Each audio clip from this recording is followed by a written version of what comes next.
하나님이 사랑하시는 비산동교회 성도님들, 지난 하루 동안 평안하셨습니까? 오늘 우리에게 주시는 하나님의 말씀은 출애굽기 29장 1절부터 18절까지입니다. 하나님의 말씀을 함께 읽겠습니다. 내가 그들에게 나를 섬길 제사장 직분을 위임하여 그들을 거룩하게 할 일은 이러하니 곧 어린 숫소 하나와 흠 없는 수양 둘을 택하고 무교병과 기름 섞인 무교 과자와 기름 바른 무교 전병을 모두 고운 밀가루로 만들고 그것들을 한 광주리에 담고 그것을 광주리에 담은 채 그 송아지와 두 양과 함께 가져오라. 너는 아론과 그의 아들들을 회막 문으로 데려다가 물로 씻기고 의복을 가져다가 아론에게 속옷과 에봇 받침 겉옷과 에봇을 입히고 흉패를 달고 에봇에 정교하게 짠 띠를 띠게 하고 그의 머리에 관을 씌우고 그 위에 거룩한 패를 더하고 관유를 가져다가 그의 머리에 부어 바르고 그의 아들들을 데려다가 그들에게 속옷을 입히고 아론과 그의 아들들에게 띠를 띄우며 관을 씌워 그들에게 제사장의 직분을 맡겨 영원한 규례가 되게 하라. 너는 이같이 아론과 그의 아들들에게 위임하여 거룩하게 할지니라. 너는 숫송아지를 회막 앞으로 끌어오고 아론과 그의 아들들은 그 송아지 머리에 안수할지며 너는 회막문 여호와 앞에서 그 송아지를 잡고 그 피를 내 손가락으로 제단 뿔들에 바르고 그 피 전부를 제단 밑에 쏟을지며 내장에 덮인 모든 기름과 간 위에 있는 꺼풀과 두 콩팥과 그 위에 기름을 가져다가 제단 위에 불사르고 그 숫소의 고기와 가죽과 똥을 진 밖에서 불사르라. 이는 속죄제니라. 너는 또 수양 한 마리를 끌어오고 아론과 그의 아들들은 그 수양의 머리 위에 안수할지며 너는 그 수양을 잡고 그 피를 가져다가 제단 위에 주위에 뿌리고 그 수양의 각을 뜨고 그 장부와 다리는 씻어 각을 뜬 고기와 그 머리와 함께 두고 그 수양 전부를 제단 위에 불사르라. 이는 여호와께 드리는 번제요 이는 향기로운 냄새니 여호와께 드리는 화제니라. 아멘. 기도하겠습니다. 사랑의 하나님 아버지, 오늘도 우리를 불러주시고 주님의 백성 삼아주심에 감사드립니다. 오늘 말씀을 통해서 우리가 거룩한 하나님의 제사장으로 이 땅에 부름을 받았다는 사실을 기억하며 거룩한 사명자로 살아가는 우리 모두가 되게 하여 주옵소서. 오늘도 주님의 말씀을 듣고 주님의 명령에 따라 살아가겠습니다. 이 모든 말씀 우리 주 예수 그리스도의 이름으로 기도드립니다. 아멘.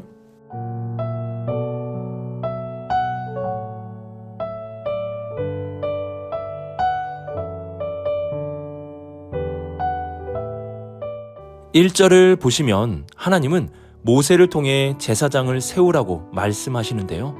레위기 8장 3절을 보시면 제사장직을 위임할 때는 온 회중을 회막문에 모아서 치르라고 말씀하십니다.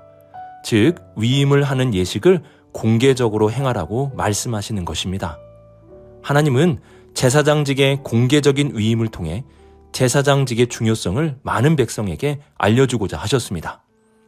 제사장이 세워지는 위임식은 크게 4가지를 행하게 됩니다. 첫 번째는 씻기는 것, 두 번째는 입히는 것, 세 번째는 기름을 부으는 것, 마지막으로는 제사를 드리는 것입니다. 1번 질문에서는 이 4가지 중에 3가지를 먼저 살펴보도록 하겠습니다. 4절을 보시면 하나님은 제사장 위임을 위해 먼저 제사장들을 물로 씻기라고 말씀하십니다. 여기서 물로 씻긴다는 것은 물을 뿌린다는 뜻이 아니라 완전히 잠기게 한다는 뜻입니다. 즉 머리에서부터 발끝까지 깨끗하게 씻기라는 것입니다. 그래서 새 번역에서는 이를 목욕이라고 번역을 하였습니다. 이렇게 제사장을 씻기는 행위는 그를 더욱 멋지게 하기 위함이 아니라 사실은 죄와 부정한 것을 씻어내기 위한 행위입니다. 즉 몸의 청결이 아니라 영적인 청결을 위한 예식이라는 것입니다. 예수님은 마음이 청결한 자가 복이 있나니 라고 말씀하셨습니다. 몸의 청결도 중요하지만 진정한 복은 마음의 청결, 영적인 청결에 있음을 잊어서는 안 됩니다. 제사장은 하나님의 보좌에 가까이 가는 자들입니다. 이들은 이스라엘의 죄와 부정함을 가지고 하나님 앞에 나아가는 자들입니다. 이러한 자들이 부정하고 더러움으로 가득하다면 어떻게 하나님 앞에 나아갈 수 있겠습니까? 그래서 제사장은 늘 부정함으로부터 깨끗한 영적으로 청결한 자들이 되어야 하는 것입니다. 이렇게 영적인 청결 의식을 치르고 나서 그동안 우리가 살펴보았던 제사장의 옷을 입게 됩니다. 제사장의 옷은 그 사람이 높은 사람이 되었다는 것이 아니라 섬기는 사람이 되었다는 것을 의미합니다. 또한 이제는 자신이 원하는 일을 하는 것이 아니라 하나님께서 맡기신 일을 행하는 사람이 되었다는 뜻입니다. 하나님이 입혀주시는 거룩하고 아름답고 영화로운 옷은 섬김의 옷이고 하나님의 일을 행하는 옷입니다. 이제 제사장은 하나님의 일을 섬기는 자로 감당하며 살아가게 되는 것입니다. 이러한 제사장의 옷을 입게 되면 그 다음으로는 그의 머리에 기름을 붓게 됩니다. 구약에서 기름 부음을 받은 사람은 제사장, 왕, 그리고 선지자들입니다. 이 세 직분은 특별히 기름을 부어 세웠습니다. 그리고 우리가 잘 아는 메시아, 그리스도라는 뜻도 기름 부음을 받은 자라는 뜻이 있습니다. 기름 부음을 받았다는 것은 특별한 직분을 받았다는 뜻으로 특별한 사명을 받았다는 뜻이 됩니다. 이와 함께 이를 위하여 하나님께 온전히 바쳐진 사람이 되었다는 뜻도 있습니다. 이제 제사장은 기름 부음 받은 자로서, 즉 사명자로서 하나님께 온전히 바쳐진 삶을 살게 되는 것입니다. 베드로는 성도들을 향하여 제사장이 되었다는 표현을 사용하였습니다. 우리가 제사장이라는 것입니다. 즉 하나님이 우리를 제사장으로 세우셨다는 뜻입니다. 하나님과 이스라엘 백성들은 성막과 제사장을 통해 만날 수 있게 되었습니다. 제사장이 영적으로 청결하고 섬기는 직분을 온전히 행하며 사명자로서 주님께 온전히 바쳐진 삶을 살아간다면 이들을 통해 백성들이 하나님께 나아갈 수 있게 되는 것입니다. 이처럼 우리가 제사장직을 잘 행한다면 우리를 통해 많은 사람들이 하나님을 배우며 하나님께 나아갈 수 있게 되는 것입니다. 하나님과 백성들이 만날 수 있게 하는 통로가 바로 제사장입니다. 그러므로 우리 제사장의 직분을 잘 감당합시다. 영적인 청결과 섬김 그리고 사명감으로 우리가 나아간다면 우리를 통해 세상이 하나님께 나아갈 수 있게 될 것입니다.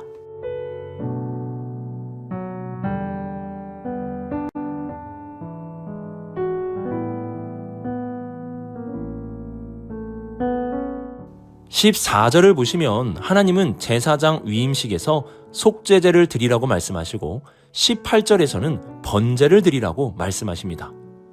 이 제사는 제사장을 위한 제사입니다. 속죄제라는 것은 히브리어로 하타트라고 하는데요. 여기서 하타라는 말은 죄를 짓다는 의미입니다. 죄를 지었기 때문에 드리는 제사가 바로 속죄제입니다. 제사장은 죄인이 아닌 사람을 뽑는 것이 아닙니다. 그들도 죄인이라는 것을 기억해야 합니다. 영적으로 가장 탁월하고 이스라엘에서 어떻게 보면 가장 하나님을 많이 안다고 하는 제사장이라 할지라도 이들은 속죄제가 필요한 사람입니다. 그리고 번제를 드리게 되는데요. 번제는 날마다 이스라엘 백성들이 드리는 제사입니다. 번제를 드리는 이유도 먼저는 죄의 문제 때문입니다. 우리가 날마다 죄에 노출이 되기에 날마다 번제를 드리는 것입니다. 그래서 고든 웬함이라는 학자는 번제는 죄로 인하여 타오르는 하나님의 진노를 사그러들게 하는 제사라고도 설명하였습니다. 제사장이라고 하여 죄에서 자유로운 것이 아니었습니다. 그들도 날마다 죄에 노출될 수밖에 없었습니다. 그래서 번제를 통해 그들의 날마다의 죄를 속하여 하나님께 나아갈 수 있도록 하는 것입니다. 제사장의 위임식에 속죄제와 번제가 있다는 것은 이스라엘 백성들에게는 충격적인 사실이었을 것입니다. 왜냐하면 나는 죄인이지만 적어도 제사장은 죄인이 아닐 것이라고 생각했기 때문입니다. 하지만 이 땅에서 가장 선한 사람이라고 예상했던 제사장조차도 속죄제와 번제가 필요한 존재였습니다. 로마서의 말씀과 같이 모든 사람이 죄를 범하였음에 하나님의 영광에 이르지 못한다는 사실을 눈으로 직접 보게 되는 것입니다. 사람은 죄에서 자유할 수 없는 한계성을 가지고 있습니다. 제사장도 예외가 아니었습니다. 그러므로 하나님의 백성은 죄가 없는 자들이 모인 거룩한 공동체가 아닙니다. 하나님의 백성은 우리가 죄인임을 깨닫고 그 죄를 날마다 고백하며 인정하는 자들이고, 이 죄의 문제는 오직 하나님의 은혜와 긍휼 안에서 해결될 수 있음을 믿는 자들입니다. 죄는 죄인임을 인정하고 깨달을 때, 그리고 그 죄를 사해 주시는 하나님의 은혜를 믿음으로 나아갈 때 해결될 수 있는 것입니다. 제사장의 임직식은 제사장이 세워지는 축복의 시간임과 동시에 속죄제와 번제를 통해 모든 사람이 예외 없이 죄인임을 깨닫는 시간이 되는 것입니다.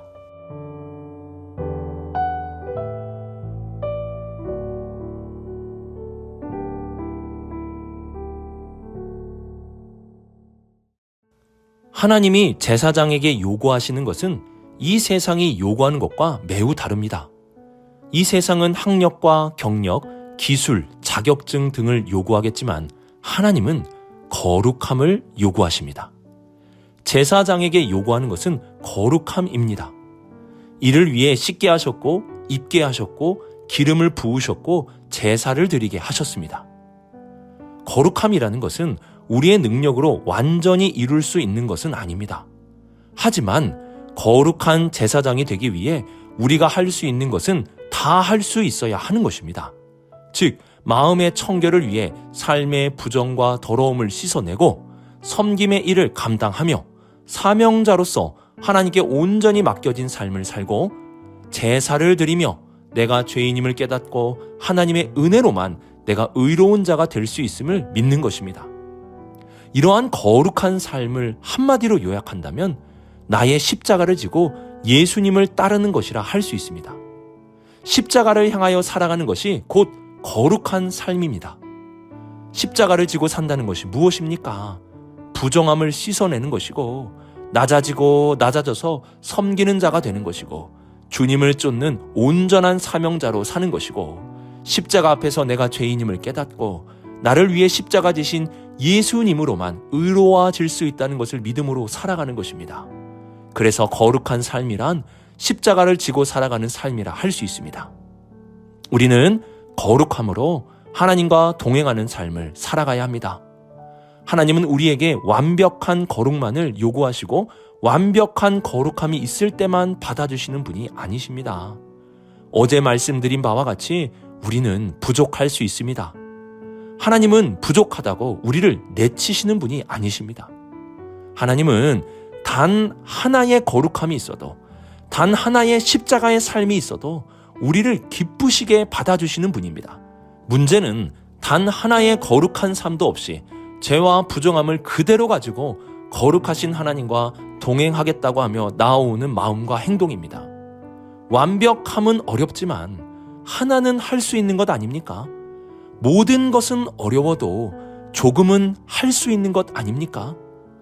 우리가 거룩하게 살지 못함은 거룩이 너무나 고귀하고 높은 기준이기 때문이 아니라 하나를 시작하지도 않고 조금도 행하지도 않기 때문입니다. 오늘 우리에게 하나님이 말씀하십니다. 내가 거룩하니 너희도 거룩하라. 조금이라도 우리가 거룩하게 살아간다면 하나님과 동행할 수 있고, 하나님과 동행한다면 그 어디나 초가나 산간이나 우리는 하나님의 나라 안에서 행복하게 살아갈 수 있게 될 것입니다. 오늘의 말씀을 묵상하며 제사장 임직식의 4가지 예식을 잘 기억할 수 있기를 바랍니다. 그 4가지가 무엇입니까? 그 4가지는 씻음, 입음, 부음, 그리고 제사입니다. 이 4가지는 영적인 청결, 섬김의 사역, 사로잡힌 사명자, 죄를 인정하며 하나님의 은혜로 의인이 될 수 있다는 것을 믿는 것입니다. 또한 이 4가지는 거룩한 삶을 의미하기도 합니다. 우리의 삶의 단 한 절이라도, 한순간이라도 이러한 거룩한 삶을 살아간다면 99%가 부족하여도 하나님은 거룩한 우리의 1%를 보시고 우리를 받아주시고 우리와 함께 해주실 것입니다. 오늘 하루 거룩한 제사장이 되어 하나님과 동행하며 그 어디나 천국에서 살아갈 수 있는 우리 비산동교회 모든 성도님들이 되시길 주님의 이름으로 축복합니다. 기도하겠습니다. 사랑의 하나님 아버지, 우리를 거룩한 하나님의 제사장으로 삼아주심에 감사를 드립니다. 우리가 거룩한 제사장이 되어 이 땅의 많은 사람들이 하나님을 뵙고 하나님께 나아갈 수 있는 깨끗한 통로가 되게 하여 주옵소서. 또한 하나님과 동행하기 위하여 삶의 작은 거룩을 실천하며 살아가는 우리 모두가 되게 하여 주옵소서. 그래서 오늘도 주님이 주시는 천국의 삶을 살아가는 우리 비산동교회 모든 성도들 될 수 있도록 역사하여 주옵소서. 이 모든 말씀 하나님의 아들 우리 주 예수 그리스도의 이름으로 기도드립니다. 아멘.